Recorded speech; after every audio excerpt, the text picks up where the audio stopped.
আমরা রবীন্দ্র উপন্যাসে দুই নারী বিমলা ও কুমুদিনী কথা আমরা ঘরে বাইরে বিমলার কাছে আসব। পাঠাভিনয়ে শ্রদ্ধেয়া রত্না মিত্র।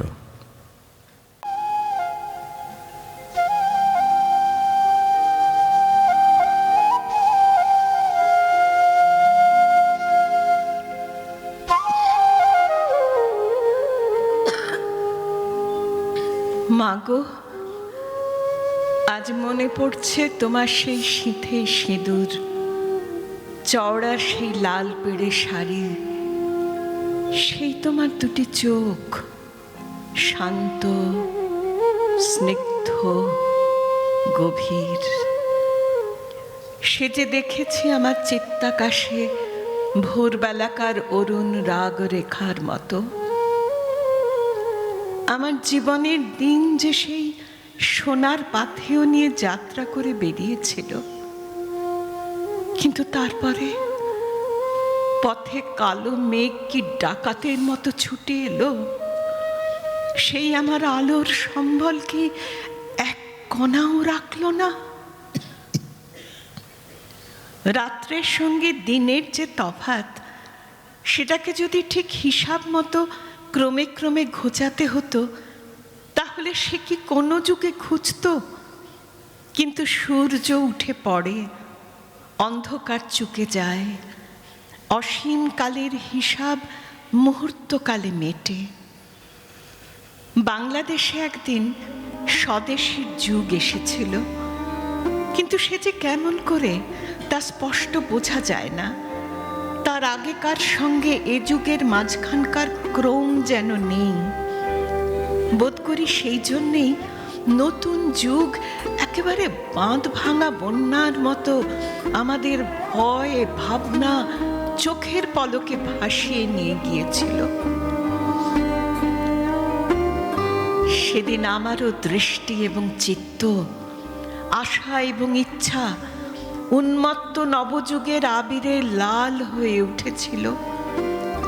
এতদিন মন যে জগৎটাকে একান্ত বলে জেনেছিল এবং জীবনের ধর্ম, কর্ম, আকাঙ্ক্ষা ও সাধনা যে সীমাটুকুর মধ্যে বেশ গুছিয়ে সাজিয়ে সুন্দর করে তোলবার কাজে প্রতিদিন লেগেছিল, সেদিনও তার বেড়া ভাঙেনি বটে, কিন্তু সেই বেড়ার উপরে দাঁড়িয়ে হঠাৎ যে একটি দূর দিগন্তের ডাক শুনলুম। স্পষ্ট তার মানে বুঝতে পারলুম না, কিন্তু মন উতলা হয়ে গেল।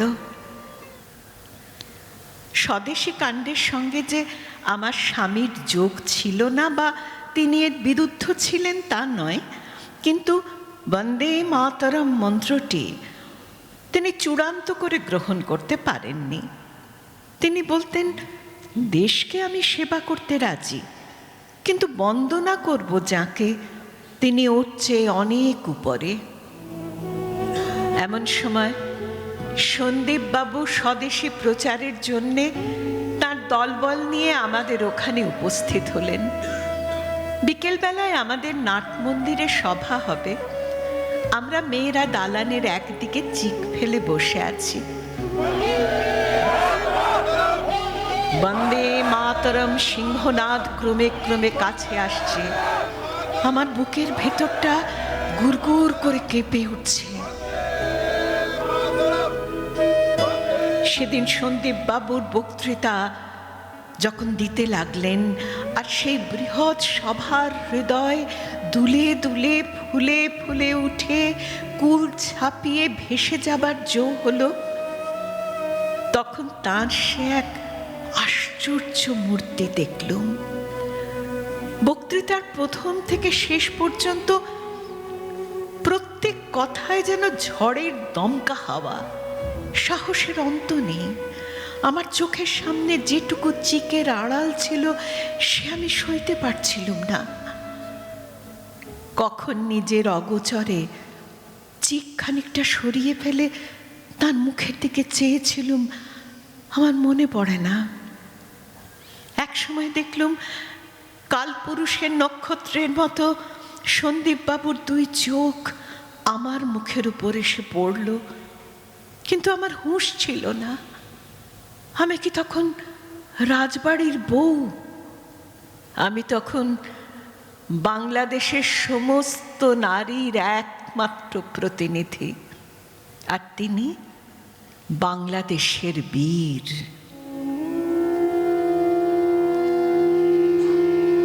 এতদিন আমি ছিলাম গ্রামের একটি ছোট্ট নদী। তখন ছিল আমার এক ছন্দ, এক ভাষা। কিন্তু কখন একদিন কোনো খবর না দিয়ে সমুদ্রের বান ডেকে গেল, আমার বুক ফুলে উঠল, আমার কুল ছাপিয়ে গেল। সমুদ্রের ডমরুর তালে তালে আমার স্রোতের কলতান আপনি বেজে বেজে উঠতে লাগলো। সন্দীপবাবুর দুই অতৃপ্ত চোখ আমার সৌন্দর্যের দিকে যেন পূজার প্রদীপের মতো জ্বলে উঠল। রূপেতে, শক্তিতে আমি যে আশ্চর্য, সে কথা সন্দীপবাবুর সমস্ত চাওয়ায় কওয়ায় মন্দিরের কাঁসর ঘণ্টার মতো আকাশ ফাটিয়ে বাজতে লাগলো। সেদিন তাতেই পৃথিবীর অন্য সমস্ত আওয়াজ ঢেকে দিলে। দেশের চারিদিক থেকে নানা কথা নিয়ে সন্দীপবাবুর কাছে চিঠি আসতো। সে সমস্তই আমি পড়তুম এবং আমার মত না নিয়ে তার কোনোটার জবাব যেত না। ক্রমেই আমার বিশ্বাস পাকা হতে লাগলো যে সেদিন সমস্ত দেশে যা কিছু কাজ চলছিল তার মূলে ছিলেন সন্দীপবাবু, আর তারও মূলে ছিল একজন সামান্য স্ত্রীলোকের সহজ বুদ্ধি। আমাদের এই সমস্ত পরামর্শের মধ্যে আমার স্বামীর কোনো স্থান ছিল না। দাদা যেমন আপনার নাবালক ভাইটিকে খুবই ভালোবাসে, অথচ কাজকর্মে তার বুদ্ধির ওপর কোনো ভরসা রাখে না, সন্দীপবাবু আমার স্বামীর সম্বন্ধে সেই রকম ভাব প্রকাশ করতেন। নিরতিশয় স্নেহের সঙ্গেই আমার স্বামীকে দেশের সমস্ত দায় থেকে একেবারে রেহাই দিয়েছিলেন। প্রকৃতির ডাক্তারিতে ব্যথা অসাড় করবার অনেক ওষুধ আছে। যখন কোনো একটা গভীর সম্বন্ধের নাড়ি কাটা পড়তে থাকে, তখন ভিতরে ভিতরে কখন যে সেই ওষুধের যোগান ঘটে তা কেউ জানতে পারে না। অবশেষে একদিন জেগে উঠে দেখা যায় মস্ত একটা ব্যবচ্ছেদ ঘটে গিয়েছে। আমার জীবনের সবচেয়ে বড় সম্বন্ধের মধ্যে যখন ছুরি চলছিল, তখন আমার মন এমন একটা তীব্র আবেগের গ্যাসে আগাগোড়া আচ্ছন্ন হয়ে রইল যে আমি টেরই পেলাম না কত বড় নিষ্ঠুর একটা কাণ্ড ঘটছে। এই বুঝি মেয়েদের স্বভাব। তাদের হৃদয়াবেগ যখন একদিকে প্রবল হয়ে জেগে ওঠে, অন্যদিকে তাদের আর কিছুই সার থাকে না। এই জন্যেই আমরা প্রলয়ং করি। আমরা নদীর মতো কুলের মধ্যে দিয়ে যখন বয়ে যাই, তখন আমাদের সমস্ত দিয়ে আমরা পালন করি, আর যখন কুল ছাপিয়ে বইতে থাকি তখন আমাদের সমস্ত দিয়ে আমরা বিনাশ করি। এক জন্মে যে এতটা ঘটতে পারে সে মনেও করা যায় না। আমার যেন 7 জন্ম হয়ে গেল। সময় এত জোরে চলছিল যে চলছে বলেই বুঝতে পারিনি। সেদিন হঠাৎ ধাক্কা খেয়ে বুঝতে পেরেছি। বাজার থেকে বিদেশি মাল বিদায় করার কথা যখন স্বামীর কাছে বলতে গেলুম, তখন জানতুম এই নিয়ে খানিকটা কথা কাটাকাটি চলবে। কিন্তু আমার একটা বিশ্বাস ছিল যে তর্কের দ্বারা তর্ককে নিরস্ত করা আমার পক্ষে অনাবশ্যক। আমার চারদিকের বায়ুমণ্ডলে একটা জাদু আছে। তাই সেদিন নিজের পরে দৃঢ় বিশ্বাস নিয়ে বজ্রবাহিনী বিদ্যুৎ শিখার মতো আমার স্বামীর কাছে গিয়েছিলুম। কিন্তু হলো কি, আজ 9 বছরে একদিনও স্বামীর চোখে এমন উদাস দৃষ্টি দেখিনি। সে যেন মরুভূমির আকাশের মতো, তার নিজের মধ্যেও একটুখানি রসের বাষ্প নেই, আর যার দিকে তাকিয়ে আছে তার মধ্যেও যেন কোথাও কিছুমাত্র রং দেখা যাচ্ছে না।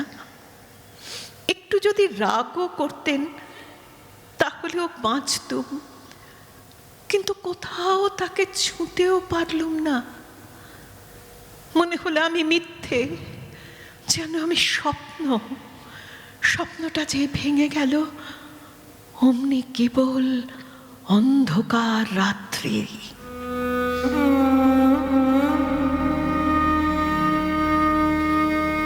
এতকাল রূপের জন্যে আমার রূপসী যাদের ঈর্ষা করে এসেছি। মনে জানতুম বিধাতা আমাকে শক্তি দেননি, কিন্তু আমার স্বামীর ভালোবাসাই আমার একমাত্র শক্তি। কিন্তু আজ যে শক্তির মদ পেয়ালা ভরে খেয়েছি, নেশা জমে উঠেছে, এমন সময় হঠাৎ পেয়ালাটা ভেঙে মাটির উপর পড়ে গেল। এখন বাঁচি কি করে? স্বামী আমাকে অনায়াসে বললেন, তোমাকে ছুটি দিলুম। ছুটি কি এতই সহজে দেওয়া যায় কিংবা নেওয়া যায়? ছুটি কি একটা জিনিস? ছুটি যে ফাঁকা, মাছের মতো যে চিরদিন আমি আদরের জলে সাঁতার দিয়েছি, হঠাৎ আকাশে তুলে ধরে যখন বললে এই তোমার ছুটি, তখন দেখি এখানে আমি চলতেও পারি নে, বাঁচতেও পারি নে। আজ শোবার ঘরে যখন ঢুকি তখন শুধু দেখি আসবাব, শুধু আরো জন্মে কোনোদিন বাঁচবে না।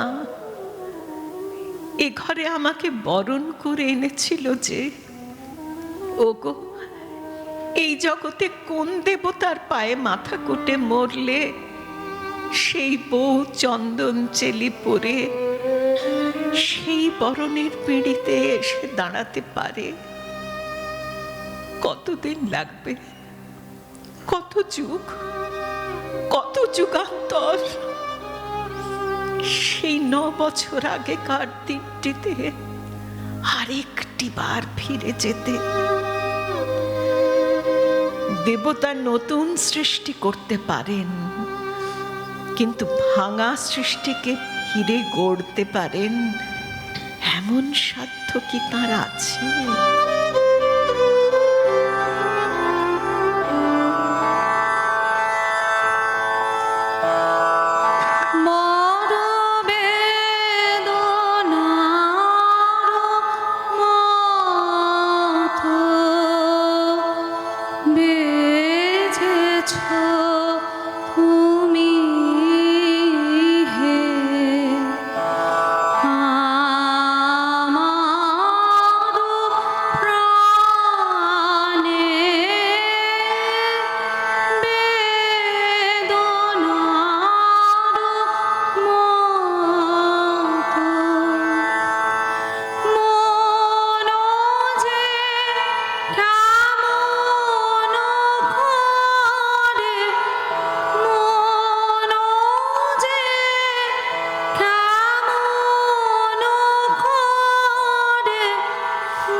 হে